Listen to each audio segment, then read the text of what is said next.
Bonjour, morning brief du 7 octobre 2019. Alors une cinquième semaine de baisse consécutive pour le marché action tunisien, avec un thun index qui recule de 0,8%, creusant ses pertes annuelles à moins 3,30%.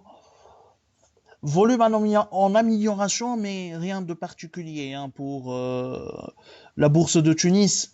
En ce qui concerne les principaux écarts de la semaine, bien sûr pour notre univers tunisien. Alors la plus forte hausse a été enregistrée par Modern Leasing, BH Leasing, 13,8%. Eurocycle avance également 10% sur fond de communiqué relatif au contrat, à la concrétisation d'un contrat avec Decathlon et lancement de la première commande de vélo électrique. Telnet reprend 4,89%. Assad qui a également pris 4,76%. Simpar 4,57% de hausse.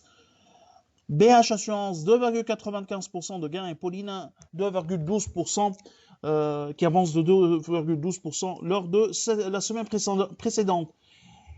MG, le titre qui a accusé la plus forte baisse, 12,7% de perte. Sotetel qui a également lâché 10,3% des résultats peu satisfaisants. Décidément modeste pour Sotetel. Aduia perd encore 8,42% depuis le début de l'année, 26% de perte pour Aduia. Dennis Holding qui recule de 5,04%, moins 22,3% de perte depuis le début de l'année pour Dennis Holding. ATL recule encore de 4,17%, 40% de, qui perd 40% depuis le début de l'année. UADH 3,36% qui lâche 3,36% durant la semaine précédente. Alors, l'actualité, on commence par l'inflation en Tunisie qui reste stable durant le mois de septembre, stable à 6,7%, mais sur le mois, elle avance. L'inflation, l'indice des prix à la consommation augmente de 0,6% sur un mois. Cette hausse, selon l'INS, provient essentiellement de l'augmentation des prix du tabac de 6,3% et des prix de services et produits de l'enseignement de 4%. En revanche, les prix de l'alimentation et l'habillement demeurent constants. Taux d'inflation sous-jacent s'établit à 6,9% contre 6,7% au mois d'août, 6,5% en juillet 2019. Prix de produits libres augmente également de 7,3% contre 4,9%. Donc on reprend un peu un contexte inflationniste. Les tabacs pèsent sur l'inflation pour le deuxième mois consécutif. Mais ce niveau d'inflation milite encore en faveur d'une coupe du taux directeur avant la fin de l'année.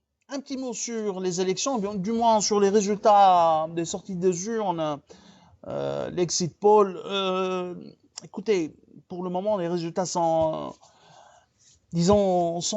peu clairs, même si Nava aura la première position, qui aura ainsi l'avantage ou la possibilité de choisir et de désigner un chef de gouvernement. Après, la majorité, très difficile à se composer, à imaginer, à simuler une majorité, parce que tout le monde parle de Karama. Ok, avec le Karama, on serait à 69, 70 sièges maximum avec le Karama et un autre parti, disons d'extrême droite. On serait autour de moins de 70 sièges. On pense mal que Qalb Tunis ou bien Tahia Tunis, disons, on n'imagine pas Qalb Tunis et Tahia Tunis avec le Karama surtout, le Karama et les autres partis de l'extrême droite. Donc, les indépendants auront un rôle très très important dans ce jeu de majorité. Ce qui est sûr, nous on est convaincu qu'il y aura des élections anticipées parce que disons un parlement hétéroclite, décidément hétéroclite, où où le premier parti ne pourra jamais gouverner. C'est rare hein, de voir un pays qui est gouverné par un pays qui n'a même pas, ou qui a du mal même à atteindre les 20%. On est autour de 18% pour un taux de participation qui est légèrement au-dessus de 40%. Donc on est vraiment à un nombre d'électeurs très très faible pour pouvoir gouverner un pays. Et donc, c'est vrai, c'est légitime, mais c'est une majorité ou c'est une éventuelle majorité extrêmement précaire. Nous vous remercions pour votre attention et on vous donne rendez-vous pour demain matin. Au revoir, à demain.